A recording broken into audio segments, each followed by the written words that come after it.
إن الحمد لله أحمده وأشكره وأعوذ بالله من شرور أنفسنا ومن سيئات أعمالنا. من يهد الله فهو المهتد ومن يضلل فلن تجد له وليا مرشدا. أشهد أن لا إله إلا الله وحده لا شريك له شهادة تبلغ القاصد به سؤاله وأمله. وأشهد أن سيدنا وسندنا وحبيبنا ومولانا محمدا عبده ورسوله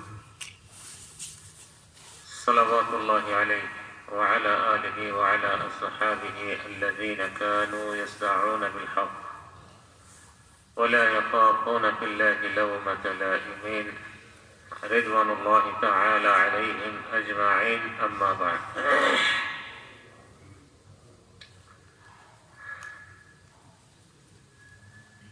मेरे मोहतरम दोस्तों बुजुर्गों,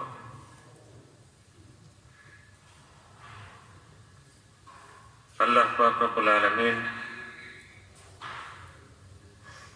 দুনিয়াতে সব মানুষের জন্য দুইটা রাস্তা খোলা রাখছে। একটা রাস্তা হলো ভালো আর একটা মন্দ।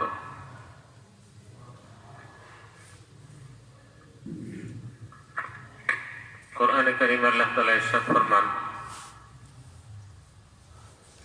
فألهمها فجورها وتقواها।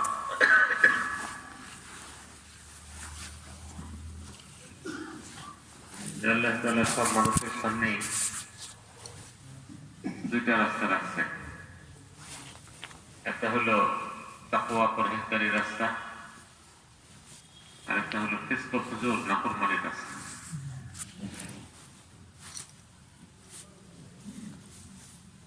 তো যারা তাকওয়া এবং পরহেজগারি রাস্তা ইখতিয়ার করে, তো তারা আল্লাহ তাআলা মহব্বত, আল্লাহ তাআলার রেজামন্দি, আল্লাহ তাআলার খুশনুদি তারা হাসিল করতে পারে। আর যারা ফিসক ও ফুজুরের রাস্তা ইখতিয়ার করে, নাফরমানির রাস্তা ইখতিয়ার করে, তো তাদের নসিব হলো যে তারা আল্লাহর রহমত পায় না, আল্লাহর মহব্বত পায় না, আল্লাহর রেজামন্দি পায় না, বরং আল্লাহর গুসা, আল্লাহর আযাব, আল্লাহর গজব তারা পায়।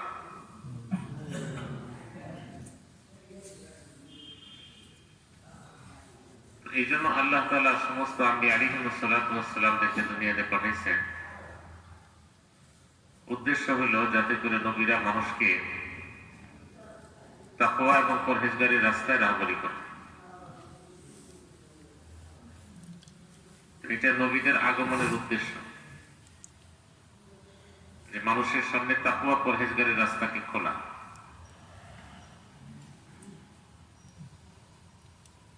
মানুষ যেন নাফরমানির থেকে বেঁচে থাকে, নাফরমানির রাস্তা থেকে দূরে সরে থাকে, তাকওয়ার রাস্তা ইখতিয়ার।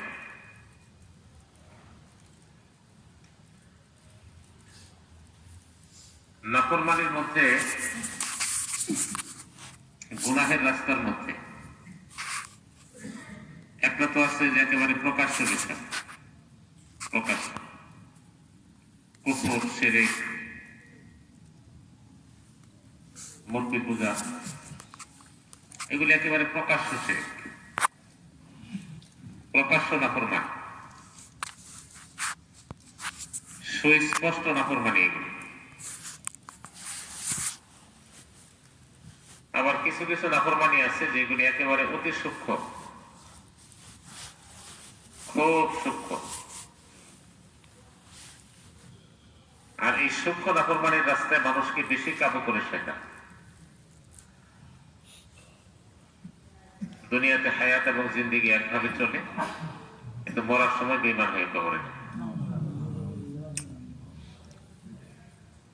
তো এই জন্য আম্বিয়া আলাইহিমুস সালাতু ওয়াস সালাম এমন একটা মেহনত, এমন একটা তরতিব উম্মতের সামনে খুলছেন যার দ্বারা মানুষের দিল বড় বড় গুনার থেকেও বেঁচে যেতে পারে, ছোট ছোট গুনার থেকেও মানুষের জিন্দেগি হেফাজত হতে পারে। তো নবীদের মেহনতের মধ্যে সার্বিক বৈশিষ্ট্য আছে। মানুষ বড় গুনার থেকেও বাঁচতে পারে, প্রকাশ্য গুনার থেকেও বাঁচতে পারে, গোপন গুনার থেকেও, সূক্ষ্ম গুনার থেকেও মানুষ বেঁচে যেতে পারে।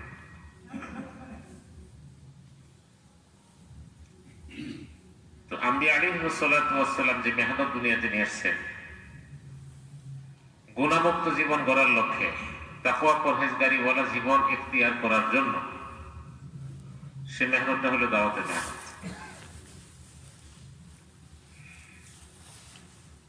তো এই দাওয়াতের মেহনতের দ্বারা গুনাহের যে জ্বর আছে এবং এটার যে মূল শিকড় আছে, এই মেহনতের দ্বারা মানুষের গুনাহের জ্বর এবং শিকড়টাকে কর্তন করে দেওয়া হয়। জ্বর কেটে নেয়, শিকড় কেটে নেয়। তখন মানুষের জন্য তাকওয়া পরহেজগারির রাস্তা ইখতিয়ার করা সহজ হয়। আর এই কারণে সমস্ত নবীরা দাওয়াতের ইহতিমাম করছে এবং আজীবন দাওয়াত দিয়েছেন। নবীদের সারা জিন্দেগি দাওয়াতের মেহনতের মধ্যে কাটছে। এর কারণ হলো যে দাওয়াতের দ্বারা মানুষের ভিতরে যে গুনাহের একটা মৌলিক শক্তি আছে, যোগ্যতা আছে, তো এটার জ্বরকে, এটার শিকড়টাকে একেবারে উপড়ায় ফেলানো হয়।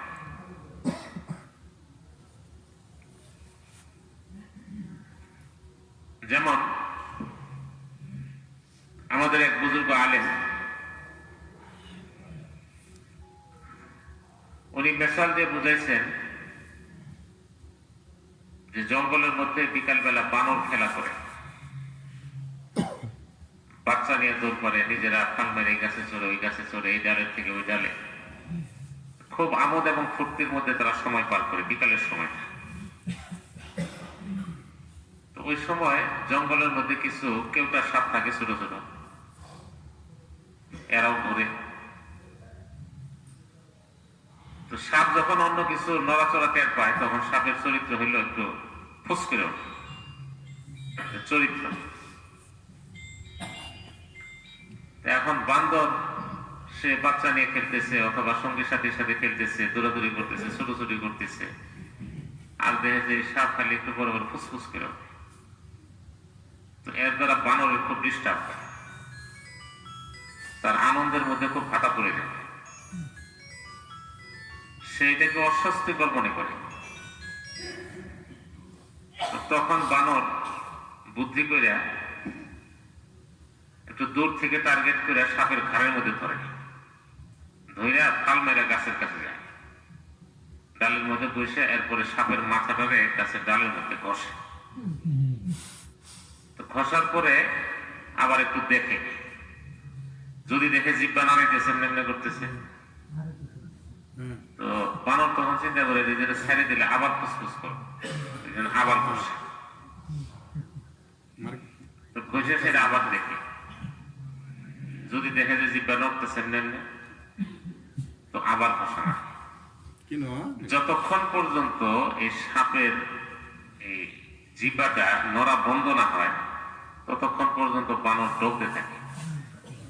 কারণ উদ্দেশ্য হইল যে এটা যতক্ষণ ফাল পারবো, এটা ছেড়ে দিলেই ফুসফুস করবো, ডিস্টার্ব করবো। তো যখন দেখে যে জিব্বা নড়ে না, তখন বানর নিশ্চিত হয়ে যায় যে ফুসফুস করা বন্ধ হয়ে গেছে, আর ফুসফুস করা হবে, তখন ঢেল মেরে ফেলায়। তো দাওয়াতের মেহনত, মোবারক মেহনত, এই মেহনত যখন একজন মানুষ রোজানা করতে থাকে, দাওয়াতের মেহনত, দাওয়াত দিতেছে, তো যখন দাওয়াত দেয় একজন মানুষ, আল্লাহ বরকতের দাওয়াত, আল্লাহ কুদরতের দাওয়াত, তো সাপের গাছের মধ্যে ডললে যেরকম ওর জিব্বা নড়াচড়া বন্ধ হয়ে যায়, ফালপারানি বন্ধ হয়ে যায়, তো দাওয়াতের দ্বারা মানুষের এই ভিতরে যে দুইটা পার্ট আছে, একটা মন্দ একটা ভালো, একটা তাকওয়া পরহেজগারি ইখতিয়ার করে আর আরেকটা গুনাহ নাফরমানি ইখতিয়ার করে।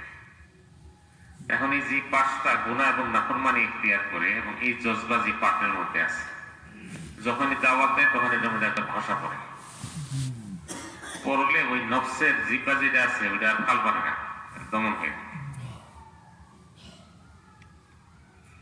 আবার যখন মানুষ দাওয়াত থেকে গাফিল হয়ে যায়, আল্লাহর জিকির থেকে গাফিল হয়ে যায়, আল্লাহর বরত্বের রিয়াদ থেকে স্মরণ থেকে গাফিল হয়ে যায়, তখন আবার এই ফুসফুস করা শুরু করে।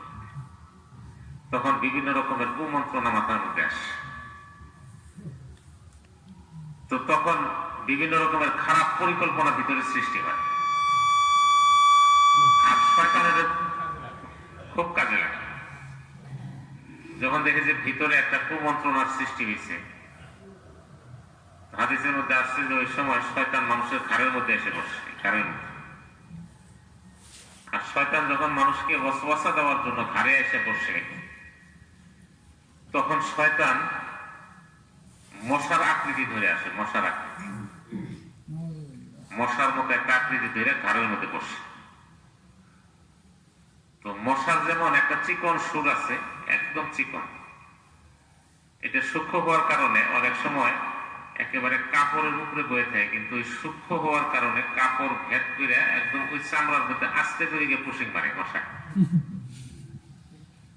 তো শয়তানও ঠিক ওইভাবে ঘাড়ের মধ্যে এসে বসে মশার আকৃতি ধরে, এবং ওই চিকন একটা সুর নিয়ে আসে। তো এই ঘাড়ের উপরে বসে এইখান থেকে সে সোজা আস্তে করে সুরটা ভিতরে ঢুকায়। আমি মানুষের ভিতরে যে একটা পার্ট আছে, ওই ডাক্তারদের চেম্বারে গেলে কাগজ দেখবে, এরকম শাপলা পাতার মতো দুই ভাঁজ মানুষের ভিতরে আছে, একটার মধ্যে গুনাহ আর একটার মধ্যে নেকি। এখান থেকে গুনাহের জজবা তৈরি হয়, এখান থেকে নেকির জজবা তৈরি হয়।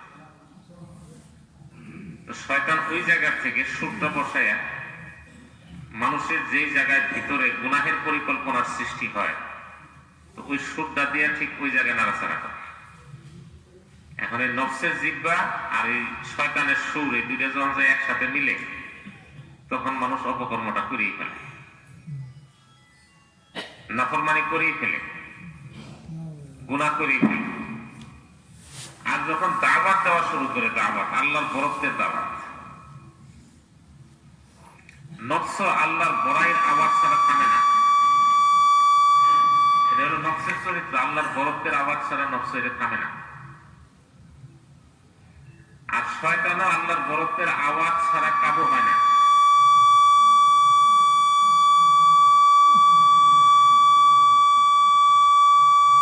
এই দুই জিনিসের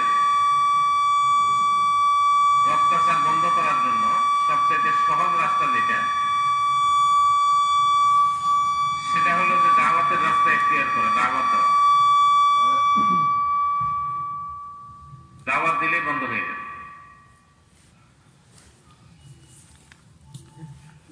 দাওয়াত দিলে এটার দুই পাশে ঘষা লাগবে। এক পাশের ঘষা দিলে শয়তানের সুর দুর্বল হয়ে যাবে, আর আরেক পাশের ঘষা লাগে মানুষের নফসের ভিতরে যে জিহ্বাটা আছে ওইটা দুর্বল হয়ে যাবে। তখন মানুষের জন্য নেক আমল করা সহজ।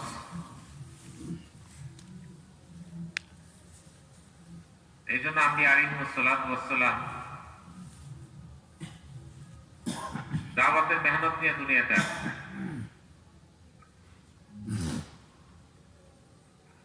কারণ এই মেহনতটা সবচেয়ে কার্যকরী মেহনত, গুনাহ থেকে বাঁচার জন্য এবং নেকি এখতিয়ার করার জন্য, গুনাহ মুক্ত হওয়ার জন্য আর নেক ওয়ালা হওয়ার জন্য, নেককার হওয়ার জন্য দাওয়াতের মেহনতটা সবচেয়ে কার্যকরী মাধ্যম।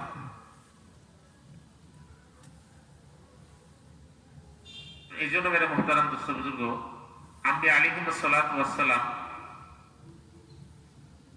ওনাদেরকে আল্লাহ তাআলা তো গুনাহ মুক্ত করে দিয়েছে।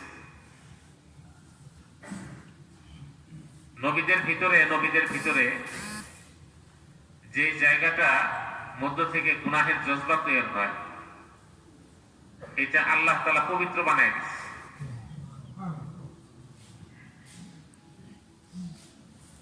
রাসূল আরবি সাল্লাল্লাহু আলাইহি ওয়াসাল্লাম গুনাহ করা তো দূরের কথা, গুনাহের কল্পনা যেটা, এই কল্পনা যে ভিতরে সৃষ্টি হবে এটাও আল্লাহ তাআলা রাখেন না।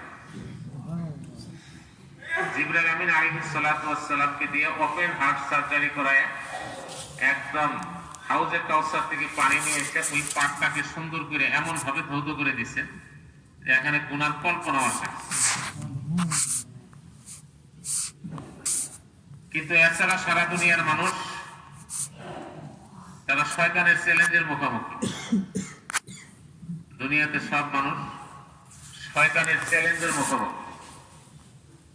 শয়তান আল্লাহর কাছ থেকে চ্যালেঞ্জ করে আসছে, ثم لآتينهم من بين أيديهم ومن خلفهم وعن أيمانهم وعن شمائلهم। শয়তান একটা চ্যালেঞ্জ করে আসছে, আপনি যাদের কারণে আমাকে অভিশপ্ত বানাইলেন আমি এদের একজনকেও ছাড়ব না। শয়তানের চ্যালেঞ্জ, একজনেরও ছাড়ব না। আর এই চ্যালেঞ্জটা যখন শয়তান করছে, তো শয়তান পরীক্ষা করে আগে দেখে নিচ্ছে যে আমি যে চ্যালেঞ্জ করতেছি এটা টিকবো কিনা, আমি যে চ্যালেঞ্জ করতেছি আমি পারবো কিনা। শয়তান এটা পরীক্ষা করে দেখে তারপর আল্লাহর কাছে চ্যালেঞ্জ করছে যে আল্লাহ চ্যালেঞ্জ করলাম, যা আল্লাহর সাথে চ্যালেঞ্জ দেখলো কেমনে। আদম আলাইহিস সালাতু ওয়াস সালামকে যখন আল্লাহ তাআলা বানাইছেন, মাটি দিয়ে বানায়া আল্লাহ তাআলা আরশে আজিমের কাছে এই মাটির দেহটাকে শুকানোর জন্য দিয়েছে, শুকাইতেছে।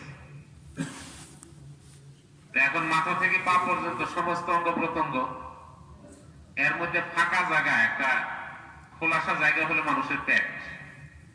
এখন এটা তো মাটির দেহ, এখনো তো রূপ সংযোজন হয়নি, ভিতরে কলকব্জা তো এখনো নড়াচড়া শুরু হয়নি, সবকিছু তো একটা গঠনমূলক অবস্থানে আছে।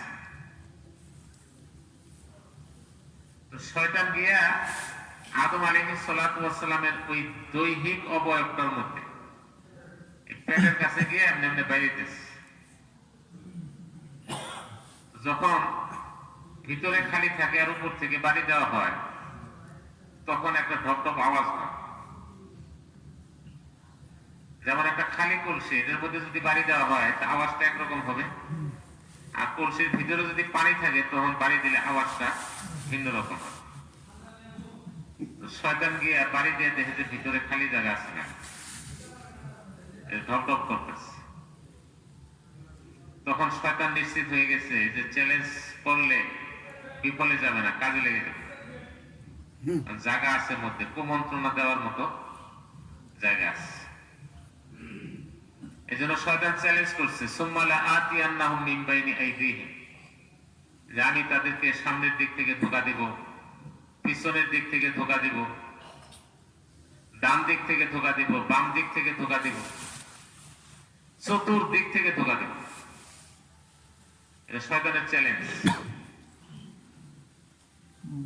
শয়তানের চ্যালেঞ্জ। আর এই চ্যালেঞ্জের মোকাবেলা করার জন্য আল্লাহ তাআলা আপন বান্দাদেরকে নবী পাঠাইয়া নবীওয়ালা একটা মেহনত দিচ্ছে। এই চ্যালেঞ্জের মোকাবেলা করার জন্য নবীওয়ালা মেহনতের বিকল্প নেই, নবীওয়ালা তরিকার কোনো বিকল্প নাই। পেশাব পায়খানা করতে যাবে, হাদিসের মধ্যে আল্লাহ রাসূল আলাইহিস সালাতু ওয়াস সালামের বর্ণনা, ফরমান, যখন মানুষ ইস্তেঞ্জা করার জন্য যায় তখন শয়তান ওই ইস্তেঞ্জা করা অবস্থায় মানুষের লজ্জাস্থান নিয়ে খেলা করতে থাকে। হাদিসের মধ্যে আসছে শয়তান মানুষের লজ্জাস্থান নিয়ে খেলে, তামসা করে। এর উদ্দেশ্য হইল যে একটা গাফলতের জায়গা, আর এই জায়গায় সে একেবারে সম্পূর্ণ অসচেতন অবস্থায় আছে। এখন তাকে নিয়ে যত খেল তামাশা করা যাবে, সে এখান থেকে বের হওয়ার পরেও ওইটার আসরও বাকি থাকবে, আর আমার জন্য বাকি কাম করা সহজ হবে। এই জন্য বাথরুমে গেলেও শয়তান মানুষের লজ্জাস্থান নিয়ে খেলা করে। এখন এটা বন্ধ করবেন কেউ? কোন ডাক্তারের ওষুধ খেলে এটা বন্ধ হবে? এখন আপনি যখন বাথরুমে যান, কাপড় উঠে যখন বসেন, শয়তান আপনার লজ্জাস্থানে খেলতেছে, তামড়া করতেছে, পোকা মারতেছে, নাড়াচাড়া করতেছে। শয়তানের চরিত্র। বাঁচার উপায় কি? এই জন্য আল্লাহ রাসূল আলাইহিস সালাতু ওয়াস সালাম বাথরুমে যাওয়ার সময় খালি মাথা, খালি পা, খালি শরীর যাইতে নিষেধ করছে। এইভাবে যায় না। মাথা ঢেকে যাও, শরীরটা ঢেকে যাও, আর পাটা কিছু পরিধান করে যাও। 3 জিনিস। ঢোকার সময় বাম পায়ে ঢোকো, ঢোকার আগে দোয়া করে তারপরে বাম পাও দিয়ে ঢোকো। এখন যখন এই কয়েকটা বিষয় একজন মানুষ যখন অভ্যস্ত হয়ে যাবে, আমল করবে, তখন সে বাথরুমে গেলে নোংরা জায়গা, শয়তানের পছন্দের জায়গা, শয়তানের খুব প্রিয় জায়গা, কিন্তু শয়তান সেখানেও ব্যর্থ হয়ে যাবে। শয়তান সেখানেও ব্যর্থ হয়ে যাবে। তো গুনাহের পরিবেশের মধ্যেও শয়তান ব্যর্থ হবে,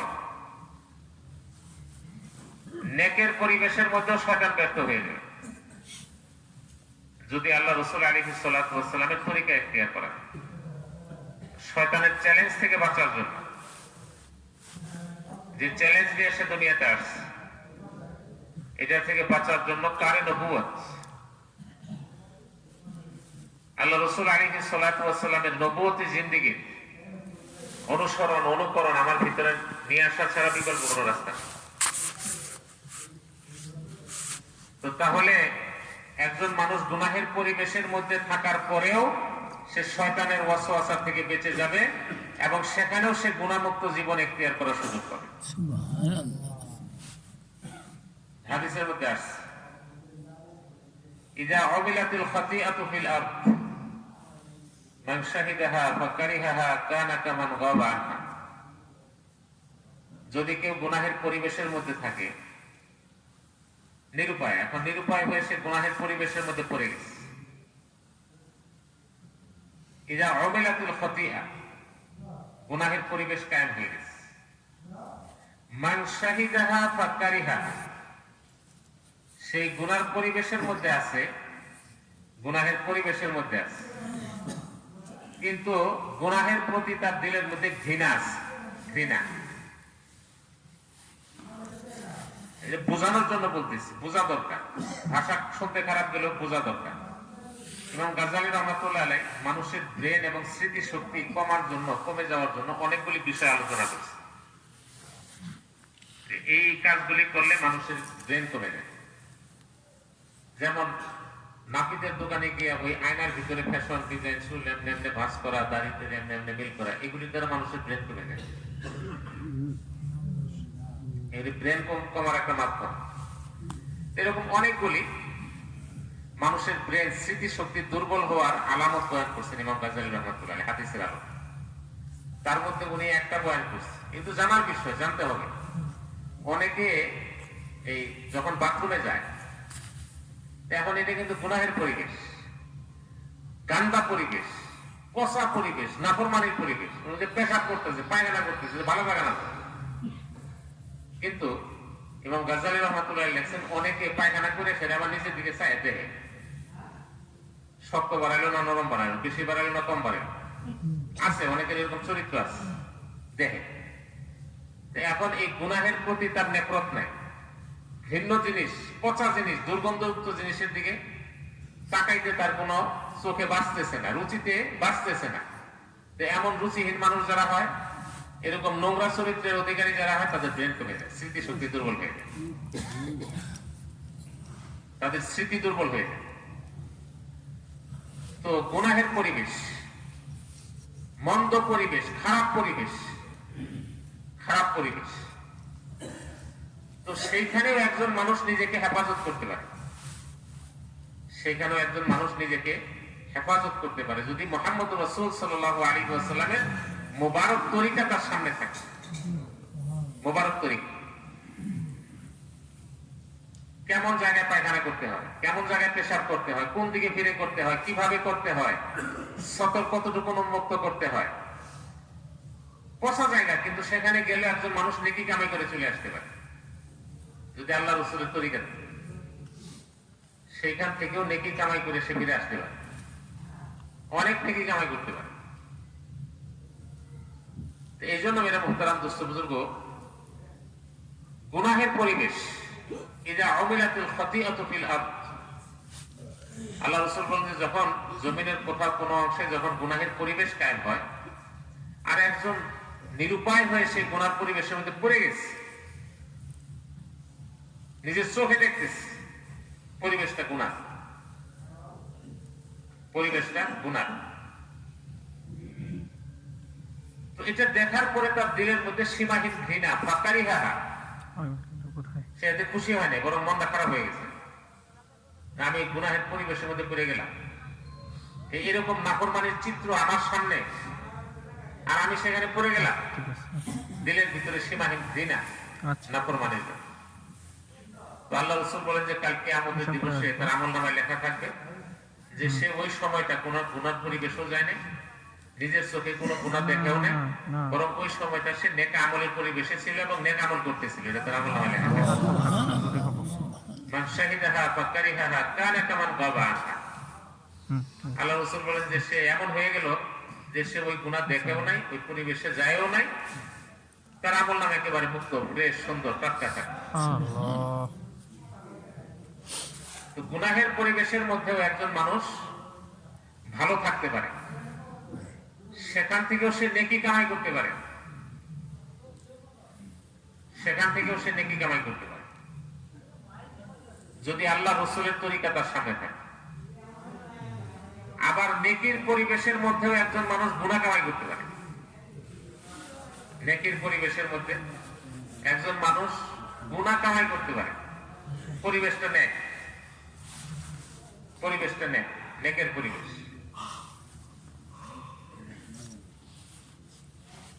গত বছর তো হজ হয় নাই, তার আগের বছর হজের মৌকা একজন হাজী সাহেব সে বলতেছেন যে হজের সফরের মধ্যে ইহরামের কাপড় পরা এবং এটার বিধান জারি করা, এটা আল্লাহ এবং তার রাসূল মানে সুন্দর বিবেচনার সহিত এই হুকুমটা দেয়। এখন গেছে হজ করতে, বাইতুল্লাহ জিয়ারত করতেছে, বাইতুল্লাহ তওয়াফ করতেছে, মদিনা মুনাওয়ারা জিয়ারত করতেছে, সেখানে ইবাদত করতেছে, নেকির পরিবেশ। কই যে সিলাই ছাড়া কাপড় পরে এটা কোনো ডিজাইন হলো, এটা কোনো স্টাইল হলো, শিক্ষিত মানুষ এইটা একেবারে সম্পূর্ণ অবিবেচনাপূর্ণ একটা হুকুম। এখন এই যে তার মুখের কথা, এতটুকুনের কারণে একটা নেকির পরিবেশের মধ্যে সে গুনাহ কামাই করে ফেলে। কারণ কি? তার ভিতরে আল্লাহ রাসূল আলাইহিস সালাতু ওয়াস সালামের তরিকা নাই, সুন্নাত নাই। আল্লাহ রাসূল আলাইহিস সালাতু ওয়াস সালাম ওয়ালা মেহনত নাই, জজবা নাই, ফিকির নাই, নেকির পরিবেশের মধ্যে সে গুনাহ কামাই করে।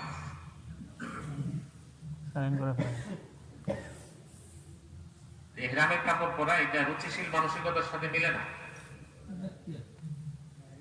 এতটুকুন কথা বললে শুধু হজটাই বরবাদ করে নেয়, হজ না করছিল তাইতে ভালো আছে, এই লোকের জন্য হজ না করাও ভালো ছিল।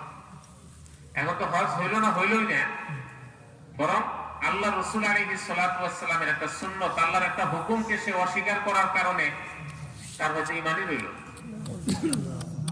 এমন মানুষের হজ করার চাইতে হজ না করা ভালো ছিল।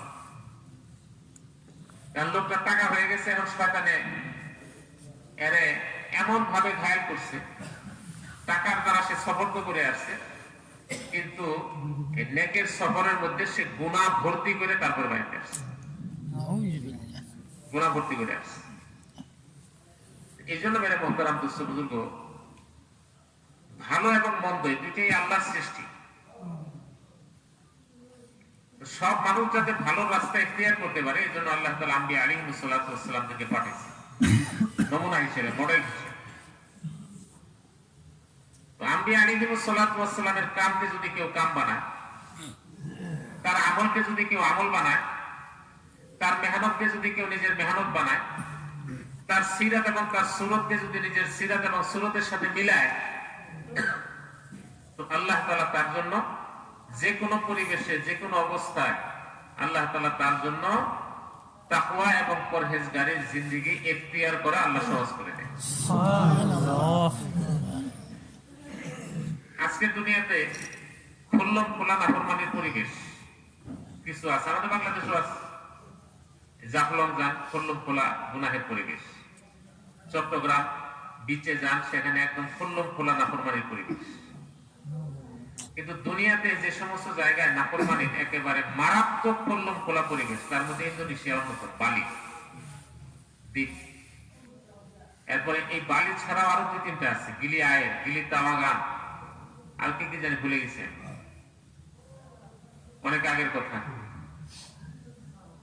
তো এরকম একটা সমুদ্রের বিচের মধ্যে আমাদের রূপ করে দিল, আমরা সফর করতেছি।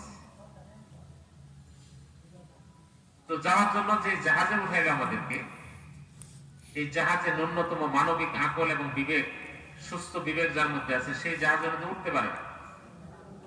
আমি অনেকক্ষণ দাঁড়ায় গেছি, পরে রাগ বললো যে আমি সব জলদি করো, উঠো যারা, আমি ছোড় দে। কিন্তু আমার রুচিতে কুলাইতেছে না, কেমনে যাই জাহাজে। বিলাতের মজবুর হয়ে গেলাম। যাওয়ার পরে জাহাজ পারে একটা মসজিদ, ওইখানে গিয়ে সামান রাখলাম। তো দেখলাম যে মসজিদের সিঁড়িতে নগ্ন অর্ধনগ্ন সব মেয়েরা, পুরুষরা ওখানে বসে সূর্য স্নান করতেছে, মসজিদের সিঁড়ির মধ্যে বসে। আমি বললাম যে দোস্ত, এখানে আমার পক্ষে সম্ভব না, আমি চলে যাই। ওইখানে গাইডার হিসেবে যারা ব্যবহার হয়, তো নওজোয়ান কিছু ছেলে গাইডার হিসেবে ব্যবহার হয়, দ্বীপটা দেখানোর জন্য, তাদের ভ্রমণ সুন্দর করার জন্য কিছু গাইডার থাকে সেখানে, যাদেরকে ডে হিসেবে কখন $100 $200 দিয়ে নেয়, আবার মান্থলিও নেয়। তা আমাকে বললো যে দেখো, এখানে আমাদের প্রায় 25 থেকে 30টা ছেলে আছে যারা 3 চিল্লা দেওয়া এবং মশওয়ারা সাপেক্ষে এখানে গাইডার হিসেবে কাজ করতেছে। তাহলে এদের কাম কি? ওই যে ইউরোপিয়ানরা আসে, এরা তো আসে একদম নগ্ন অবস্থায়, আর গাইডার হিসেবে এরা তবলিগওয়ালা করে পছন্দ করে।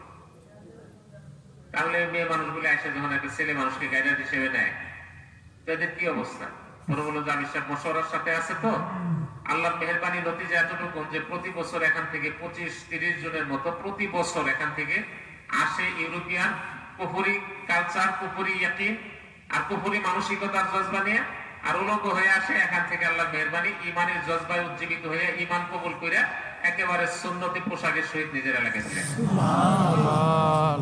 সংখ্যা বেশি না, 20 থেকে 25 জন, আসে তো হাজার হাজার। তো পরে আমার বললো যে দেখো, এই 25 জন এই পরিবেশের থেকে হেদায়েত পাওয়া, আর সেটার জন্য যদি কেউ জরিয়া বলে, তাহলে তার হেদায়েত পাওয়াটা কত দামি হইল, আর যে জরিয়া বললো সে কত দামি হয়ে গেল। তো বললো যে এরা তো বাচ্চা মানুষ, মশওয়ারার সাথে আছে, নিজের ইমানের হেফাজত করতেছে গুনাহের পরিবেশের মধ্যে, আর গুনাহের নেফরত নিয়ে তাদের সাথে চইলা তাদের ভিতর থেকে 2-4-5 জন করে আস্তে আস্তে এরা এদের আদর্শের দ্বারা তাদেরকে প্রভাবিত করে মুসলমান বানায়, তারপরে নিজের এলাকায় ছাড়ে।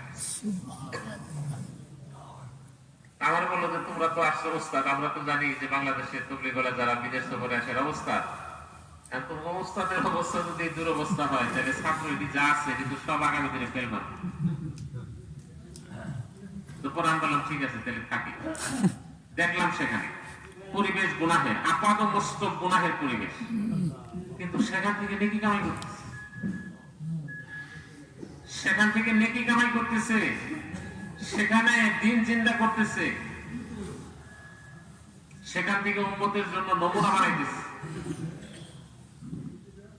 এই জন্য মেরে মুহতারাম দোস্ত বুজুর্গ, কাহে নবুয়ত,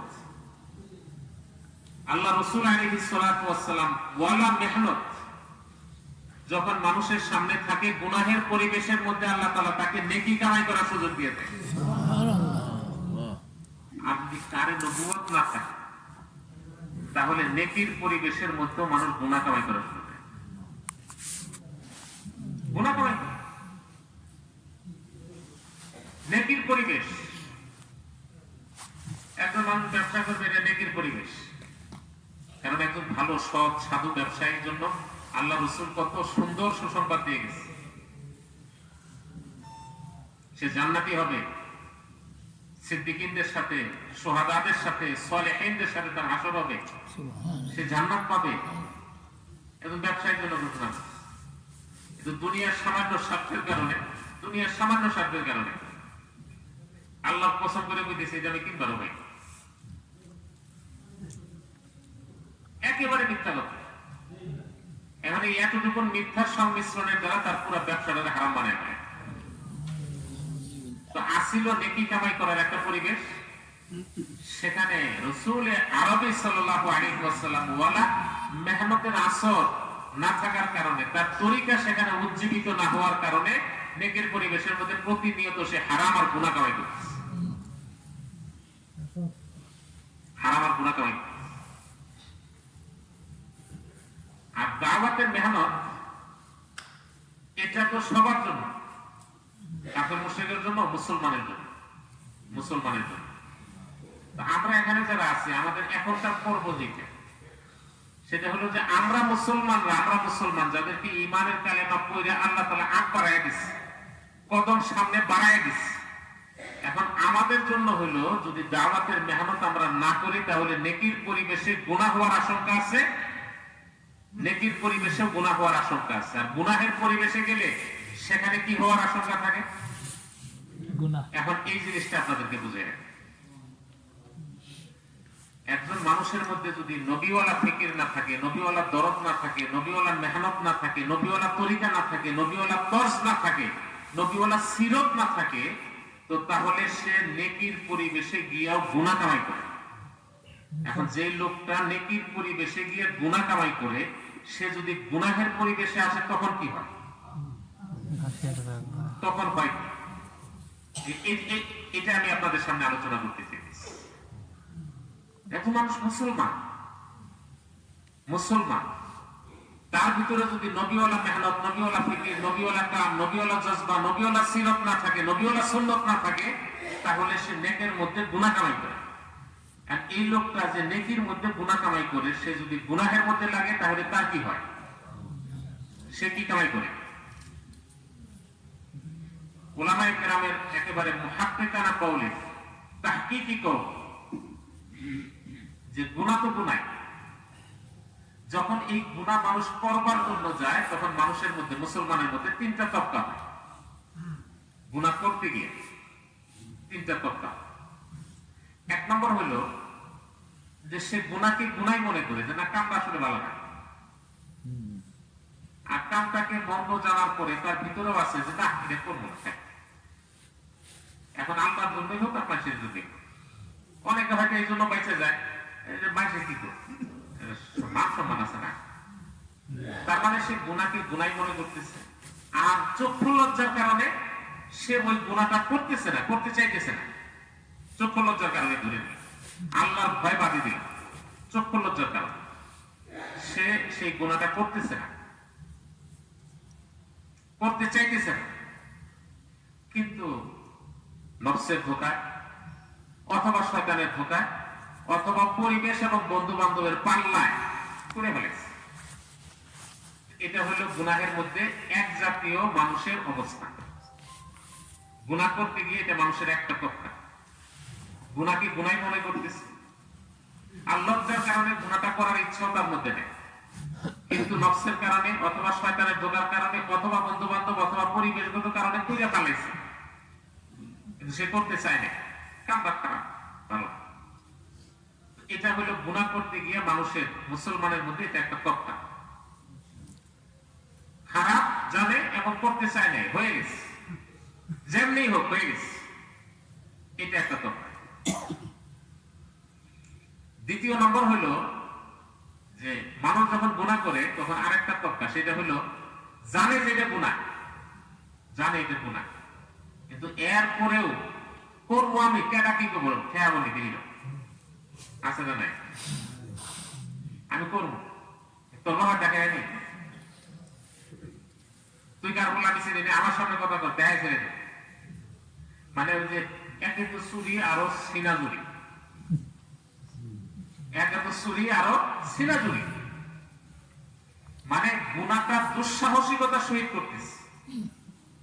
গুনাহ করতেছে কেমনে? দুঃসাহসিকতার সহিত, গুনার ব্যাপারে কোনো ভয় নাই, লজ্জা নাই, শরম নাই, নির্লজ্জ হইয়া দুঃসাহসিকতা সহিত করতেছে গুনাহ, আরো দুঃসাহস করবো, এরা দেখবনি, কে সামনে আয় দেখবনি। এটা হলো দুঃসাহসিক গুনাহ। এটা হলো দ্বিতীয় তবকা। যখন মানুষ গুনাহ করে, একটাই গুনাহ ধরে, এটা দ্বিতীয় তবকা গেল।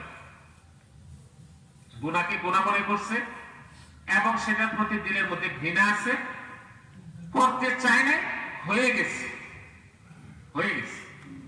আর আরেকটা হলো গুনাহ গুনাই জানে, ছাড়বার কোনো জজবাই নেই, করবারই মানসিকতা, কিন্তু শুধু মানসিকতা না, দুঃসাহসিকতা, তোর মুখে রাখা হয় দেখো। এটা হলো দ্বিতীয় পর্যায়ে। আর তৃতীয় নম্বর পর্যায়ে যেটা, সেটা হলো যে গুনাহ করতেছে গুনাহ, করতেছে গুনাহ, কিন্তু সে গুনাহটাকে গুনাহই মনে করতেছে না। করতেছে গুনাহ, গুনাহকে গুনাহ মনে করতেছে না, বরং উল্টা সে এটাকে নেকি মনে করতেছে। এখন একটা গুনাহ যখন মানব জীবনে গিয়ে সংগঠিত হয়, তখন মানুষের মধ্যে এই তিনটা তবকা তৈরি হয়। একদল লজ্জিত না করার সংকল্প কিন্তু করে ফেলায়, হয়ে জায়গা। আর আরেকদল করতেছে কিন্তু দুঃসাহসিক ভাবে করতেছে, পারলে ঠেকাও দেখমনি। আর আরেকদল গুনাহটাই করতেছে, কিন্তু গুনারে গুনাহ মনে করে করতেছে না, বরং নেকি মনে করে করতেছে। এখন নবীওয়ালা কাম, নবীওয়ালা মেহনত, নবীওয়ালা ফিকির, নবীওয়ালা দরদ, নবীওয়ালা আমল, নবীওয়ালা সুন্নাত, নবীওয়ালা তরিকা, নবীওয়ালা মাসলাক, সিরাত যখন একজন মানুষের মধ্যে না থাকে, তো তখন মানুষ প্রাথমিকভাবে গুনার ভিতরে ওই প্রথম স্টেজে গিয়ে সে নিপতিত হয়। চলতে চলতে আস্তে আস্তে তার ভিতরে দুঃসাহসিকতার সৃষ্টি হয়। এরপরে চলতে চলতে চলতে চলতে সে তৃতীয় স্টেজে গিয়ে পৌঁছে, অর্থাৎ সে তখন আর গুনাহকে গুনাহ মনে করে না, বরং গুনাহটাকে নেকি মনে করে করে। আর একজন মানুষ যখন গুনাহকে নেকি মনে করে, তখন আর ঈমান তার কাছে বাকি থাকে না, বরং ঈমান তার কাছ থেকে 100% বিদায় নিয়ে চলে যায়। সে ঈমানদার থাকে না, সে মুরতাদ। আর যে প্রথম দুইটা, ওটা তো তওবা করলে, মাফ চাইলে আল্লাহ গফুর, আল্লাহ রহমান, আল্লাহ রহিম, আল্লাহ মাফ করে দিল। কিন্তু তৃতীয়টার মধ্যে আসা সাথে সাথে সে লোকটা ঈমানের সীমানার থেকে বেড়ে যাবে। এই জন্য আজকে দুনিয়াতে দাওয়াত ও তাবলীগের মেহনত, যেটা কারে নবুয়ত, এই নবুয়তওয়ালা মেহনত যদি কেউ করে, আল্লাহ তাআলা তাকে শুধু গুনাহের পরিবেশ থেকে, গুনাহের থেকে আল্লাহ তাআলা তাকে বাঁচাবে না, বরং গুনাহের পরিবেশের মধ্যে আল্লাহ তাআলা তাকে নেকি কামাই করার সুযোগ দিয়ে দিবে। শয়তানের স্কিম তার কাছে এসে ফেল মেরে দেবে। শয়তানের স্কিম ফেল, স্কিম আর শয়তানেরটা চলবে না। আর যে লোকটা গুনাহের পরিবেশের মধ্যে নেকি কামাই করতে পারে, সে হলো আসল নেককার মানুষ। আসল নেককার মানুষ গুনাহের পরিবেশের মধ্যে নেকি কামাই করতেছে, সে হলো আসল নেককার। কারণ কি? এটার জন্য একটা যৌক্তিক বিষয় আছে। আমাদের কাকরাইলের একজন অনেক বড় ব্যক্তিত্ব, হযরত মাওলানা আবুল ফজল সাহেব রাহমাতুল্লাহি আলাইহি, উনি বয়ানের ভিতরে মাঝে মধ্যে বলতেন, এই মিয়ারা শোনো, যে গুনাহ কামাই করতে পারে না, সে নেকিও কামাই করতে পারে।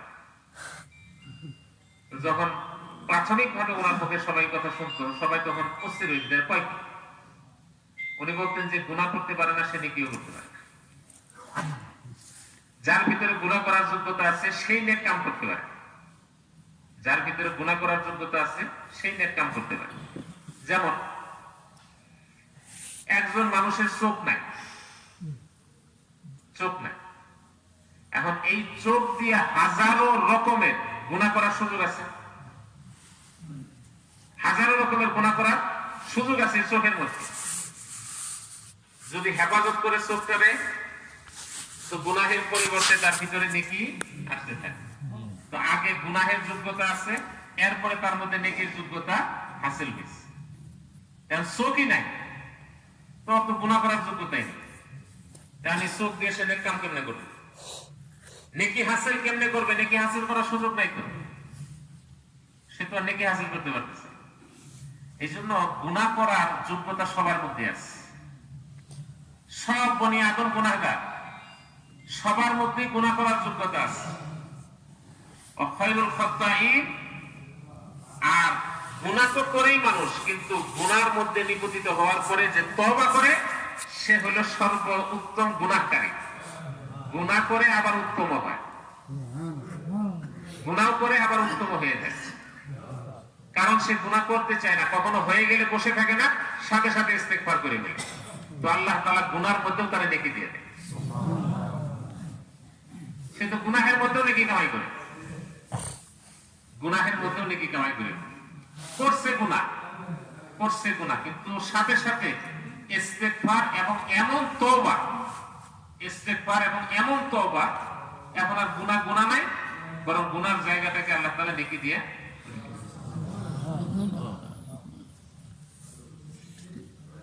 গুনার জায়গাটা নেকি দিয়ে ভরে দিবেন। দলিল কি? আল্লাহ তাআলা যেখানে গুনাহ মাফির কথা বলছেন সেখানে সাথে সাথে শেষ অক্ষরটা রহমতের লাগাই দিয়েছে।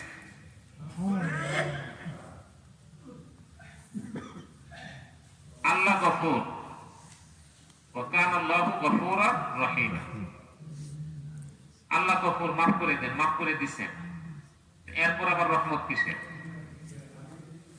এরপরে রহমতটা হইল আল্লাহ যে রহিম, এই আলোচনা এই জন্য করছেন যে আমি গফুর হিসেবে মাফ করে দিছি, আর রহিম হিসেবে গুনার জায়গাটা নেকি দিয়ে ভরে দিছি। সুবহানাল্লাহ। রহিম হিসেবে গুনার জায়গাটা নেকি দিয়ে ভরে দিছি। এই জন্য মেরা মুহতারাম দোস্ত বুজুর্গ, গুনাহের মাহাওলার পরিবেশের মধ্যে গুনাহের যোগ্যতা সম্পন্ন হওয়ার পরে যে নেক কাম করতে পারে তার নেকির দাম হলো আল্লাহ তাআলার কাছে সবচেয়ে বেশি। সুবহানাল্লাহ। একটা সূক্ষ্ম কথা যেটা হাদিসের মধ্যে আসছে, আল্লাহ তাআলা যখন ফেরেশতাদের সাথে পরামর্শ করছেন যে আমি আমার পছন্দের একটা মাখলুক বানাবো, খুব আমার মন মতো করে আমার পছন্দের একটা মাখলুক বানাবো, ফেরেশতারা বলল যে আল্লাহ আমার চেয়ে সুন্দর, বলে হ্যাঁ তোমাদের চেয়ে আল্লাহু আকবার। আমার মনের মতো বানাবো। আল্লাহু আকবার। তো ফেরেশতারা বলল যে আল্লাহ তাহলে কি রে বানাবে? আমগুলো আপনি এত সুন্দর করে বানাইছেন, এরপরে আবার আপনার মন মতো আরেকটা মাখলুক আপনি বানাবেন, তো কেন বানাবেন? তো আল্লাহ তাআলা বললেন যে আমি ইবাদতের জন্য বানাবো, আমার গোলামি করার জন্য, গোলামি করার জন্য, আমার মন মতো একটা মাখলুক বানাবো, গোলামি করার জন্য। ফেরেশতারাকে আল্লাহ যদি গোলামি করার জন্যই আপনি মন মতো কাউকে বানান, তা আমরা কি জীবনে কোনোদিন আপনার গোলামির খেলাফ কোনো কাজ করছি, কোনোদিন নাফরমানি করছি? আপনার দাসত্বের একরার আর স্বীকারোক্তির সহিত যারে যে কামে লাগাইছেন শতভাগ সে ওই কামটাই করতেছে। আর আপনার মতের খেলাফ করার মতো যে যোগ্যতাটা ভিতরে লাগবে ওটা তো দেনই নেই আমরা, আমরা তো গুনাহ জানিও না, গুনাহ করিও না। গোলামি তো আপনারই করি, সার্বক্ষণিক করতেছি, সবসময় করতেছি। তো আমরা থাকতে এরপরে আপনি আবার আপনার পছন্দের মাখলুক বানাবেন যারা ইবাদত করবে। যদি ইবাদতের মূল বিষয় হয় তাহলে তো আমরা আছিলাম, এরপরে আপনি বানাবেন। তো আল্লাহ তাআলা বললেন যে আমি আল্লাহ সবচেয়ে পছন্দের গোলামি হইল, পছন্দের গোলামি হইল করতে গিয়ে ভুল করে ফেলায় আবার সাথে সাথে চোখ দিয়ে পানি ফেলাইয়া মাফ চায়। সুবহানাল্লাহ। আর তোমরা এই যে করতে আছো, টানা করতে আছো, টানা করতে আছো, তোমাদের করার মধ্যে কোনো 19-20 নাই, ব্যতিক্রম নাই, এটা একটানা হইতে আছে, গোলামি করতেছে। কিন্তু আমি চাইতেছি আমার পছন্দের এমন মাখলুক বানাবো, এমন মাখলুক বানাবো যারা বন্দেগী করতে করতে গুনাহ করে ফেলাবে, গুনাহ হয়ে যাবে, নাফরমানি হয়ে যাবে, আর সাথে সাথে তারা ইস্তেগফার করে তওবা করে আমার কাছে এমন ভাবে মাফ চাবে যে ওই মাফ চাওয়াটা আমার ওই গোলামের মধ্যে ওই মাফ চাওয়ার সিফাতটা আমার কাছে সবচেয়ে বেশি পছন্দ। সুবহানাল্লাহ। এই জন্য মেরে মুহতারাম দোস্ত বুজুর্গ, যার ভিতরে গুনাহের যোগ্যতা নাই তার মধ্যে নেক আমল করারও যোগ্যতা নেই। এই জন্য গুনাহ করার যোগ্যতা আমাদের সবার মধ্যে আছে। এখন এই গুনাহের যোগ্যতা, গুনাহের যোগ্যতা এটা যেহেতু আল্লাহ আমাদের মধ্যে দিচ্ছেন, তো আল্লাহ তাআলা এমন একটা মেহনত, এমন একটা তৌফিক, এমন একজন নবী আমাদের সামনে আল্লাহ তাআলা পাঠাইছেন যে ওই নবীর তরিকায়, ওই নবীর মেহনত নিয়ে যদি কেউ চলনেওয়ালা হয়ে যায় তো আল্লাহ তাআলা চলার পথে হাজারো লাখো কোটি নেকি আল্লাহ তাআলা দান করবে, আর ওই গুনাহের পরিবেশের মধ্য থেকে, গুনাহের মধ্যে থেকে আল্লাহ তাআলা তার নেকি দিয়ে দিবে। সে গুনাহ করলেও নেকি পায়, কারণ যে মাফ চাবে, সাথে সাথে তওবা করবে, তো গুনাহের মধ্যে তার নেকি হাসিল হয়ে যাবে। এই জন্য মেরে মোহতারাম দুস্থ বুজুর্গ, দাওয়াত ছিল আল্লাহ মুবারক মেহনত।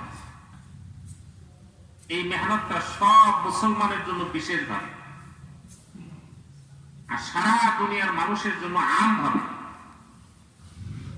দাওয়াতের মেহনত সারা দুনিয়ার মানুষের জন্য আমভাবে, আর ইমানদারের জন্য খাসভাবে।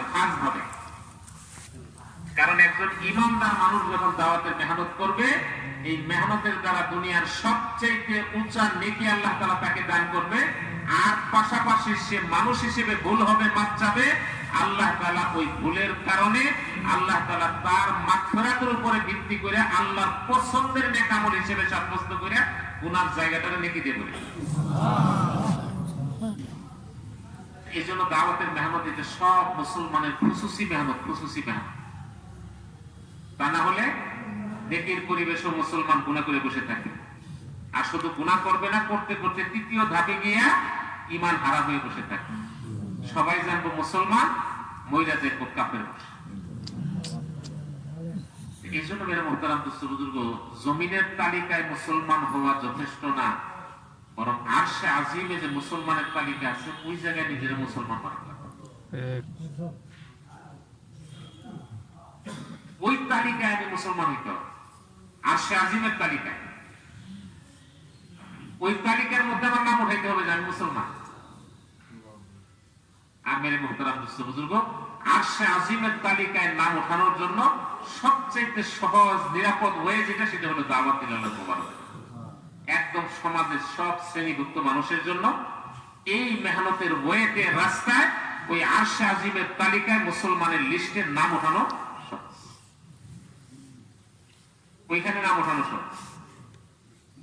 এই জন্য মেরে মোহতারাম দোস্ত বুজুর্গ, দাওয়াতের মেহনত আমভাবে সবার জন্য, আর দাওয়াতের মেহনত খাস ভাবে সব মুসলমানের জন্য। কতদিন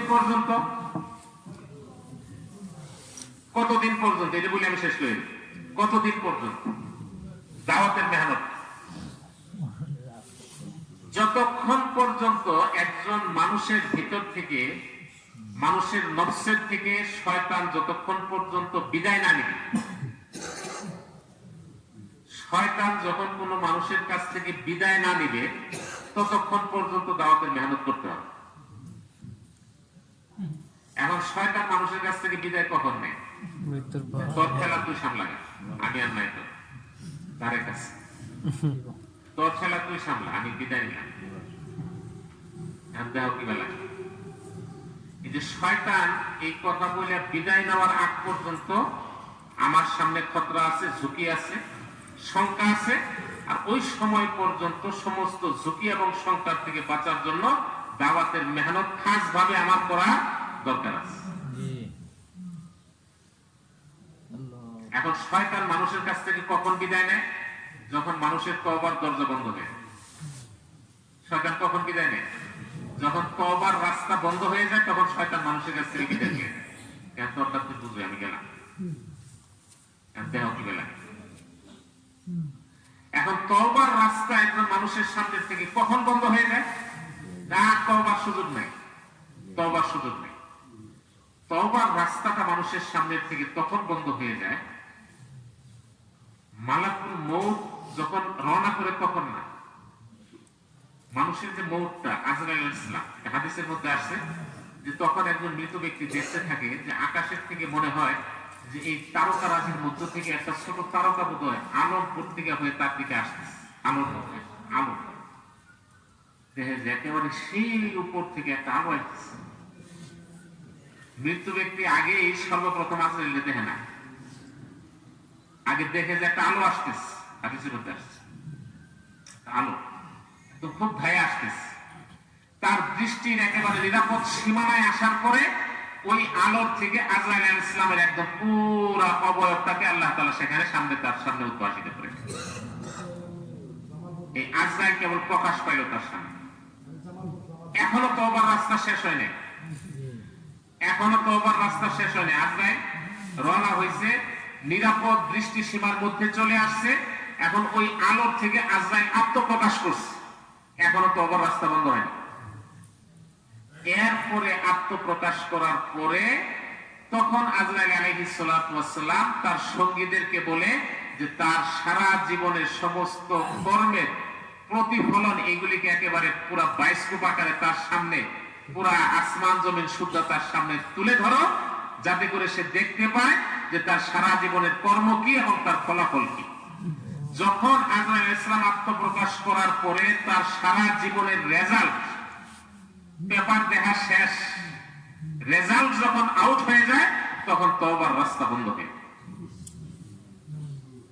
যখন রেজাল্ট আউট হয়ে যায় তখন তওবার রাস্তা বন্ধ হয়ে যায়। আর যখন তওবার রাস্তা বন্ধ হয়ে যায় তখন শয়তানের ওয়াসওয়াসা দেওয়ার কামও শেষ হয়ে যায়। আল্লাহ রেজাল্ট আউট হয়ে গেছে, এখন তার যোগ করার রাস্তা নেই। এই জন্য মেরে মোহতারাম দোস্ত বুজুর্গ, আমাদের বড়রা যে কথাটা বলেন এটা অত্যন্ত যৌক্তিক বিষয়, যে দাওয়াতের মেহনত করতে করতে মরা, মরতে মরতে করা, এটা যৌক্তিক বিষয়, এটা কাল্পনিক জিনিস না।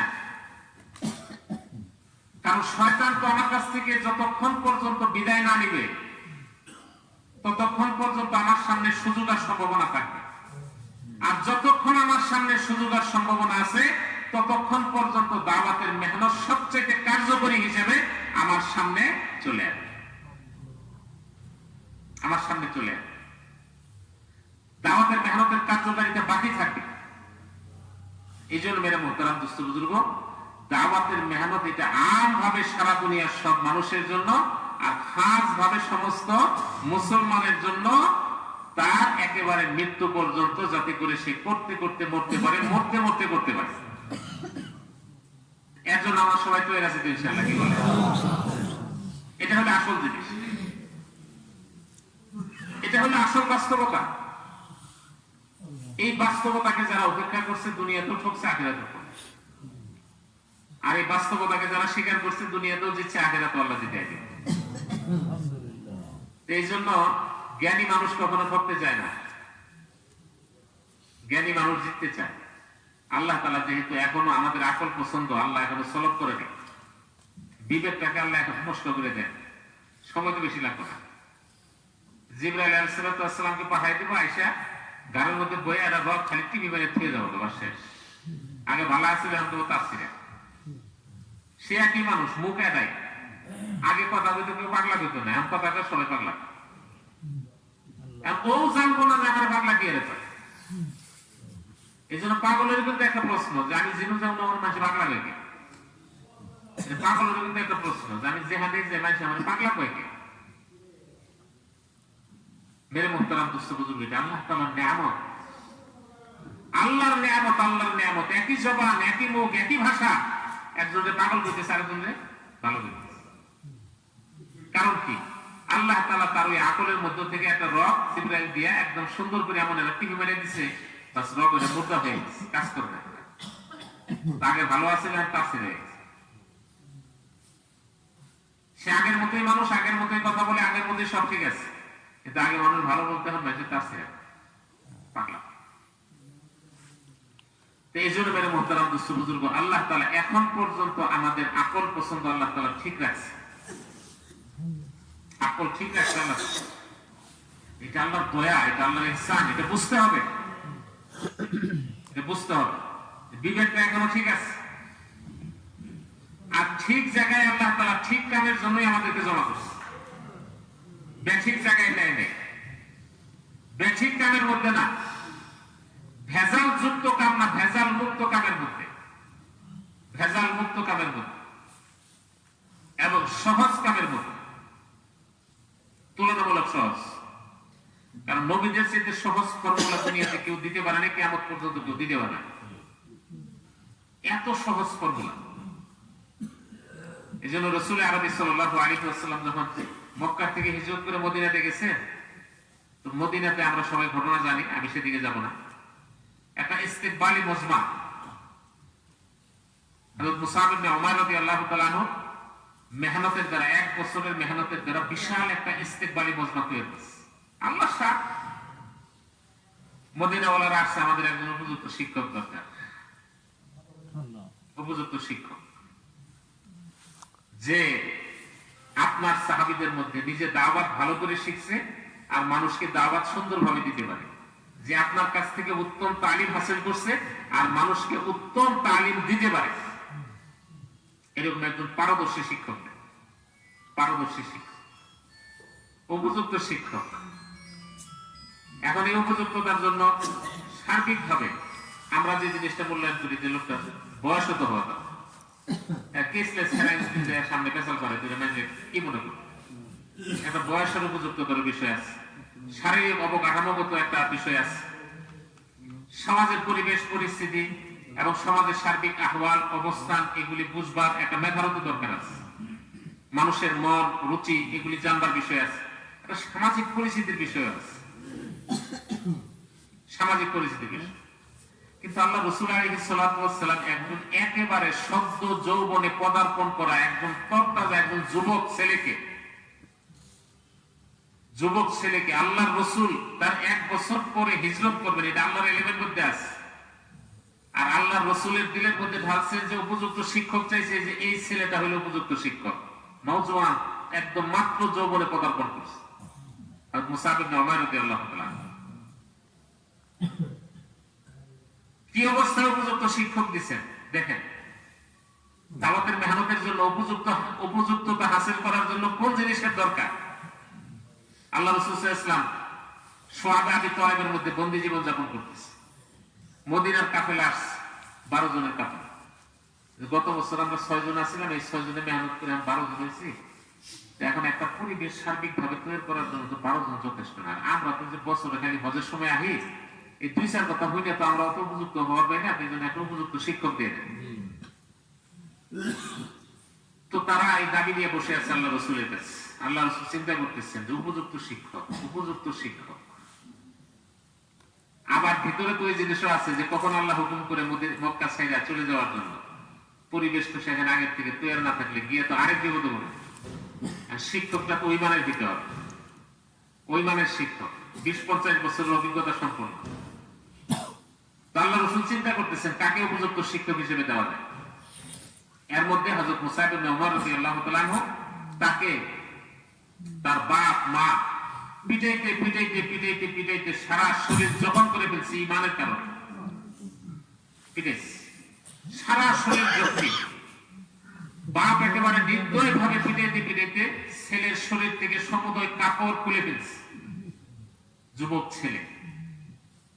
তো মা কাফেরা হওয়ার পরেও গায়ের ভিতরে সামান্যতম গায়রত লজ্জা ছিল বাকি, এই জন্য মা একটা চাদর ঢেল মেরে দিচ্ছে, যে চাদরটা পরে স্মরণ ঢাক আর এই এলাকা জীবনে বাপ মায়ের মুখ দেখার জন্য রাইছে। এমন নির্মম নির্দয় আচরণের শিকার হইয়া সারা শরীর রক্তে ভাসা, এই রক্তাক্ত বদনে রক্তাক্ত শরীরে কোন রকম চাদরটা শরীরে জড়াইয়া এরপরে কাঁপতে কাঁপতে ধীর পায়ে ক্ষুধার্ত অবস্থায় আল্লাহ রাসূল সাল্লাল্লাহু আলাইহি ওয়াসাল্লামের খেদমতে এসে হাজির হয়েছে। সালাম। তো এদিকে মুসাব ইবনে উমার রাদিয়াল্লাহু তাআলা শরীর থেকে রক্ত ঝরতেছে, জখমি শরীর, পেটে খাবার নাই, চলতেও পারতেছে না, হাঁটতেও পারতেছে না, দাঁড়াইতেও পারতেছে না। আর আল্লাহ রাসূল আলাইহিস সালাতু ওয়াস সালাম মদিনার ওই জামাতকে বললেন যে আল্লাহর শুকরিয়া যে আল্লাহ তাআলা তোমাদের জন্য উপযুক্ত শিক্ষক পাঠায় দিয়েছেন, অলরেডি চলে আসছেন উনি। এই যে যাও আমার মুসাব, তাকে সাথে করে নিয়ে যাও। সে হলো মদিনার জন্য সবচেয়ে আদর্শ শিক্ষক, সবচেয়ে আদর্শ মেহনত করেওয়ালা, যাও এর সাথে করে নিয়ে যাও।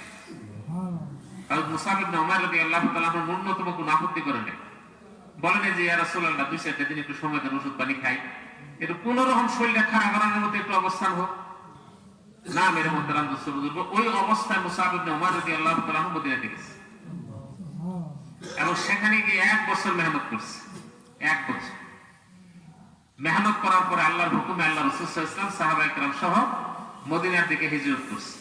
আল্লাহর রাসূল যেদিন হিজরত করে মদিনাবাসীর সামনে সর্বপ্রথম, আর মদিনার সমস্ত ছোট বড় নারী পুরুষ আবাল বৃদ্ধ বনিতা সবাই আল্লাহ রসুলের ইস্তেকবালের জন্য তৈরি হয়ে গেছে, সবাই ইস্তেকবালের জন্য তৈরি হয়ে গেছে। আনন্দে খুশিতে কবিতা পড়তেছে, তোলা আল বাদরু আলাইনা, খুশিতে আত্মহারা। এই ইস্তেকবালি মজমা, আল্লাহ রসুলের হিজরতের সময় ইস্তেকবালি মজমা,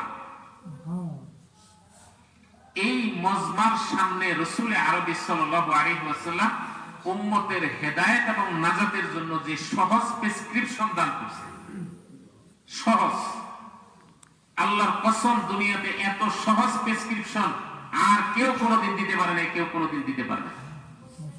এই স্বাগত মজমাকে, ইস্তেকবালি মজমাকে আল্লাহ রাসূল সাল্লাল্লাহু আলাইহি ওয়াসাল্লাম বললেন, মান আসলাহা ফীমা বাইনাহু ওয়া বাইনাল্লাহ, যে ব্যক্তি তার নিজের এবং আল্লাহর মধ্যকার সম্পর্ক সুন্দর করে নিবে।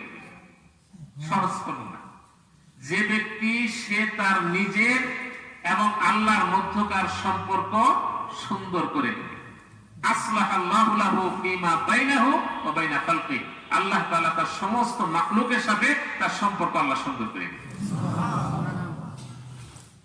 এত সহজ ফর্মুলা। জিন্দেগির ভিতরে যত রকমের বিগাড় আছে, যত রকমের খারাপি এবং নোকসানি এবং কমি আছে, সমস্ত খারাপি, নোকসানি, কমি এবং সবকিছুর এলাজ ট্রিটমেন্টের জন্য আল্লাহ রাসূল সাল্লাল্লাহু আলাইহি ওয়াসাল্লাম একটা সহজ ব্যবস্থাপত্র দিলেন। মিয়া, তুমি তোমার নিজের ভিতরকার সম্পর্ক আল্লাহর সাথে সুন্দর করে নাও, দেখবা যে আল্লাহ নিজ দায়িত্বে তোমার সব সুন্দর করে দিবে। এমন কার্যকরী সহজ ব্যবস্থাপত্র রাসূল আরবি সাল্লাল্লাহু আলাইহি ওয়াসাল্লাম উম্মতের সামনে দান করছে। আর আল্লাহ রাসূল আলাইহিস সালাতু ওয়াস সালাম উম্মতকে ওই সহজ ব্যবস্থাপত্র দিয়া মেহনতটা শিখায় হয়ে গেছে, যে নিজের ভিতরের সম্পর্ক আল্লাহর সাথে সুন্দর করার জন্য এই যে আল্লাহর বরকতের দাওয়াত দাও, আল্লাহর দিকে মানুষকে দাওয়াত, আল্লাহর দিকে দাওয়াত, আল্লাহ ছাড়া গায়ের দিকে না, আল্লাহ ছাড়া গায়ের দিকে না, আল্লাহর গায়ের না, আল্লাহর দিকে। হাতটাকে কোনো জায়গার দিকে না, কোনো ব্যক্তির দিকে না, আল্লাহর দিকে। ফর্মুলা সহজ। এটার মধ্যে যত তালি জেলা দিবেন তত ভেজাল বাজবে, যত নাক বটুল লাগাবেন তত ভেজাল বাজবে। সহজ তো আল্লাহ শুকর যে আমরা সহজ আছিলাম, সহজ আছি, ভেজালের মধ্যে নেই। দাওয়াতের মেহনত 6 নম্বর 5 কাম, বাস সোজা। 6 নম্বর 5 কাম সোজা। এই 6 নম্বর 5 কামের মূলে কি বলে? নিজের সম্পর্ক নিজের আল্লাহর সাথে সুন্দর করা, নিজের ভাইয়ের সম্পর্ক আল্লাহর সাথে সুন্দর করার জন্য চেষ্টা করে। সহজ ফর্মুলা। আল্লাহ তাআলা এই সহজ ফর্মুলার উপরে আমাদের সবাইকে মওত পর্যন্ত দাওয়াতের এই মুবারক মেহনতের মধ্যে ইস্তেকামাত হাসিল করার তৌফিক দান করুন। এর জন্য কার কার নিয়ত আছে ইনশাআল্লাহ? একটা মজমাতে চলে গেছেন ইতিমধ্যে। গত সপ্তাহে শনিবার দিন দোয়া মুসাফার মাধ্যমে আল্লাহর রাস্তায় চলে গেছেন।